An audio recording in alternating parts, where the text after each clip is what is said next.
You're feeling that shudder in your 2021 Sorento, especially going uphill at low speeds. You're wondering if a simple fluid change will fix it. No, a fluid change alone will not solve this problem. That low-speed judder is a known issue with the 8-speed wet dual-clutch transmission, and the real fix is more complex than just fluid.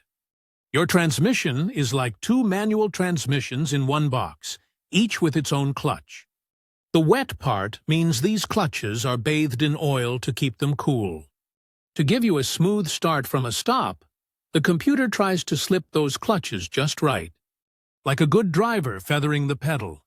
But when the control solenoids in the valve body get sticky, or the clutch plates become glazed from heat, that smooth slip becomes a harsh, stick-slip vibration. You feel this as a judder. It's a problem where the electronics and the mechanics are no longer working together. So before you touch a single tool, your first step is to check your warranty status. This is a recognized condition on the 2.5T Sorento, and Kia has released Technical Service Bulletins, or TSBs, to address it. A TSB is a set of instructions for dealers on how to fix a known, common problem. Quoting a specific TSB, like ELE264, shows the service advisor you know what you're talking about. Your first move isn't under the hood. It's a call to a dealer with your vehicle's VIN. A warranty claim is the most direct path. If you are out of warranty, the first logical repair attempt is a full DCT fluid flush paired with a software reset.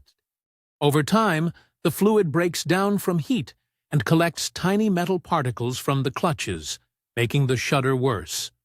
But just changing the fluid isn't enough. The transmission's computer has adapted its shift pressures to the old, worn fluid. It's learned bad habits. It must be paired with a DCT Learning procedure using a proper diagnostic tool. This forces the computer to forget its old settings and relearn the proper clutch engagement pressures with the new, clean fluid. This is not an optional step. If the shudder is still there after the fluid and reset, the problem is mechanical. This usually points to the dual clutch assembly itself, or the mechatronics unit, which is the transmission's brain. Replacing these parts is a major job, but the work is only half the battle. The new components will not work correctly without a mandatory Touch Point Adaptation. Every new clutch is slightly different, down to the millimeter. This final step, done with a dealer-level GDS tool, runs the new clutches through a specific learning sequence, teaching the computer their exact bite point. Without this, the new parts can shudder just as badly as the old ones.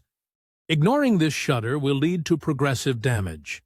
The constant vibration generates excess heat and sheds more material into the fluid, which can clog solenoids and damage the mechatronics unit, turning a clutch job into a full transmission replacement.